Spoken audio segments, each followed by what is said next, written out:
All right, this video is going to cover using timelines in Unreal 5.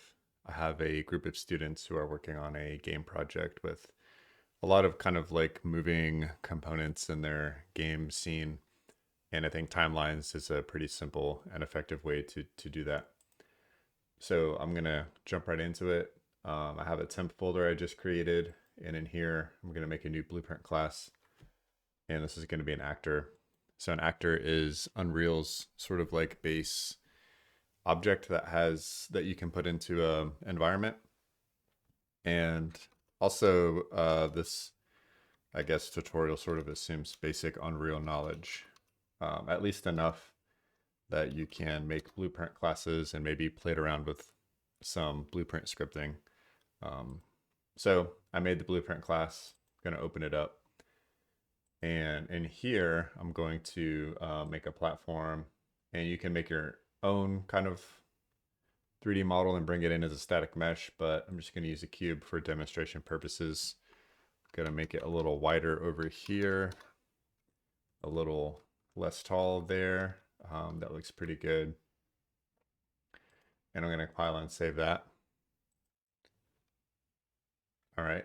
So now I'm going to move into the event graph. And what I want to do here is I'm going to create two variables that are vectors, and those vectors are going to kind of hold, I guess, like store the end and start position in 3D space of where I want the platform to move to. So I'm going to click variables, go to Boolean, switch it to from a Boolean to a vector, and then I'll call this start pause for start position. And I'm going to make it instance editable. You can also do that by clicking this little I, which means it's public and you can edit it from a blueprint outside of this one or in the game scene. And then I'm also going to do expose or show 3D widget. So that'll allow me to move the vector in 3D space, which you'll see here in a second. So I'll compile and save. Then I'll right click that, duplicate it. This will be called end pause, end POS for end pause. And that's fine. I'll compile and save that. Okay, so now I'm going to make a custom event here. And this is going to be my moving up.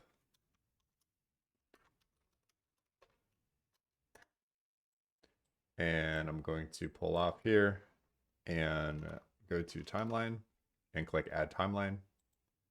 Then I'm going to name this moving plat, or actually I should call it moving up. Oop, it's already named that, moving plat up, moving platform up. So you can set this up so that you can do it all in one event. I like to split it up between the two. So that's why I'm splitting mine up. And it's a little more beginner friendly actually to split it up because it kind of makes sense. So I'm gonna, what I did is I double clicked the timeline. This is the timeline settings. Changed the length as how long the timeline runs for in seconds. I just changed that to 3. I'm gonna click track and then float track. And then I'm gonna call this alpha.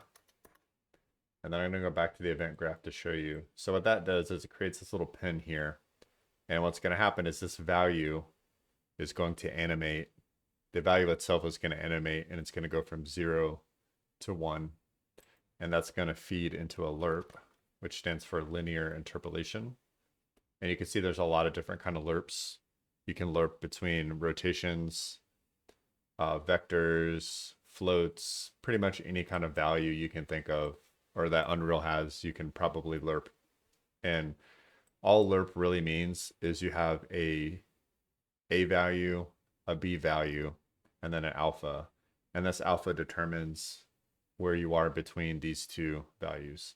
So for example, when alpha is 0, it will read as 100% A. When alpha is 1, it's 100% B. And then if alpha is 0.5 or anything in between, then it's in between the two. So as this value animates from 0, 0.1, 0.2, 0.3, all the way to 1, that's going to determine where between these 2 points the value is. All right, so that's going to get hooked up here. And I'm going to put these two values in A, start and end.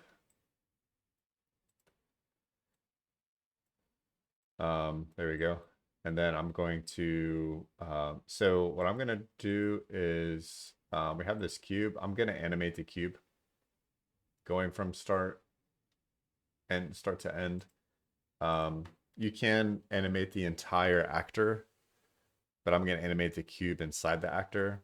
That way it's relative. And then if you want to move the entire actor, it sort of moves sort of the same distance relative to itself, but then you can move the whole thing as well, if that makes sense. So I'm going to bring in the cube and I'm going to do set relative location.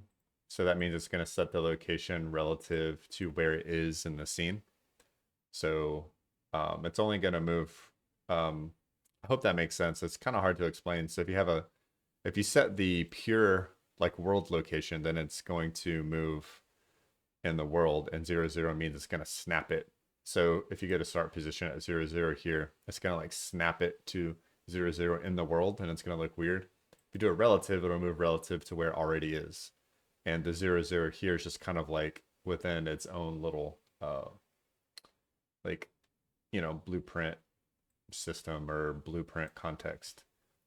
So I'm going to do the relative location of the mesh, and this is going to go like that. I'm going to compile and save. And let's go back into the blueprint and actually animate this. So right click, add a keyframe. So I'm going to start this at 0, 0. So didn't take. So at time 0, the value is going to be 0. Right click, add another keyframe. At time 3 seconds, which is the end, it's going to be 1. And then I'll click these two buttons to frame it up. So now it goes from 0 to 1 in 3 seconds. And there we go.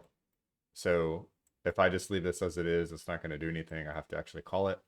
So come off begin play, do moving up. And there it goes. Compile, save. And then let's go back and see if it works. So I did not prepare for this. Let's cross our fingers. So let's kind of put it there. Now, you might notice that you see kind of these diamonds that says end position, start position. Those are my vectors, right? And when you bring your blueprint in, if you go under default, which is just where my variables are, you can actually make categories for your variables, but since I didn't do that, it's under default. And we have start position, end position. So I'm just going to select end position. I guess I kind of got lucky. And I'm going to move the end position up. And it's going to go from start to end. And then I'll save, and then let's see. Let's just play it here in the viewport. So viewport and play. And there's my moving platform. And then it stops. Let's see if I can get on top of it. I can get on top of it and write it. And that's pretty cool. So let's go back into it. So once it gets to the top or the end position, then the timeline will stop. But what if I wanted to go back down? An easy way to do that is I'm going to hold Alt and click the arrow to disconnect and do play from start. That way, if it plays this again, it's always going to go back to the beginning. And I'm going to make another custom event. This custom event is going to be called moving down.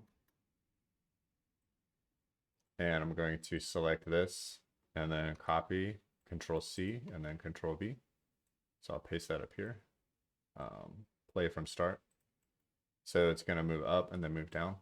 The only thing I need to do here is I need to switch these, because once it finishes the up, it's going to be at the end, and I want to go back down to the start, right? So I got to switch those, and then when the timeline is finished, once it finishes the animation, I'm going to call the moving down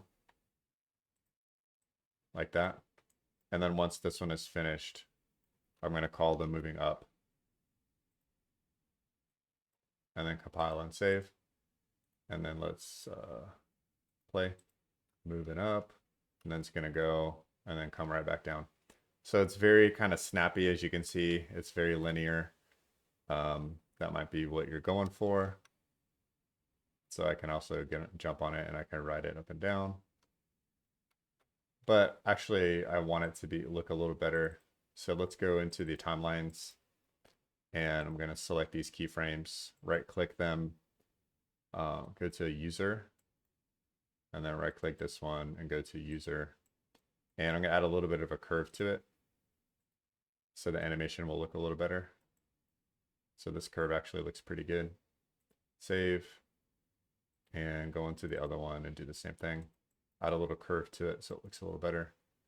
User and user. So there we go. Curve. That's probably fine. And then let's close this and then play again. So you can watch the movement. It looks a little smoother. See how it looks much smoother now? Yeah. So let's get on there. Cool. So that's basic timelines. You can, like I said, you can use them for anything. I typically, pretty rarely do I actually animate. So if you go into the timeline and you click track, there's, different kinds because color, vector, whatever.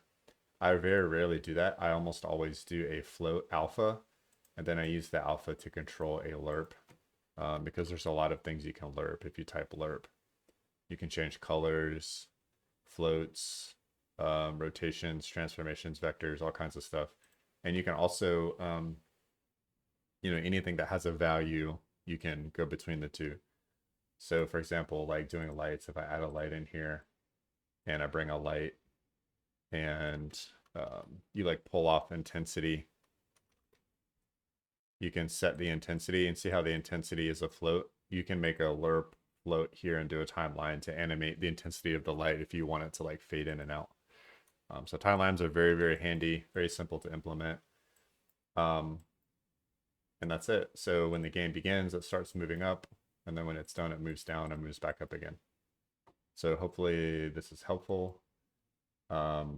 If you wanted to do something where you wanted this to not just start when the game played, obviously you could just take that off and you could call the moving up event from some other thing. Like maybe you have like a collision, like a box collision here. And when you, let's see, so I have the box collision selected and we'll just scroll down and we'll say on begin overlap. So maybe when we overlap with the player, so we'll cast.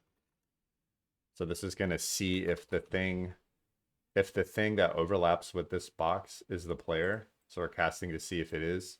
If that is the player, then we can do the start moving up. So you don't necessarily have to do it right when the game starts. And delete that, begin play, save it. Let's go back into the game and let's, so here's my moving platform. Let's grab that collision box I made and then let's pull it up like this. And let's make it a little bigger. Did that work? 100. Oh, okay. Hang on. For some reason, tab's not working. I'll just do it the dumb way, the slow way. So there's my box. And then I'm also going to turn on, where is it? Hidden in game off, because I want to be able to see I'm running into it. So you can see it's not moving. There's my collision box. I enter the box and it starts moving. So hopefully that helps. A little introduction to timelines. Hopefully it kind of helps you use timelines in other interesting ways. And that's it.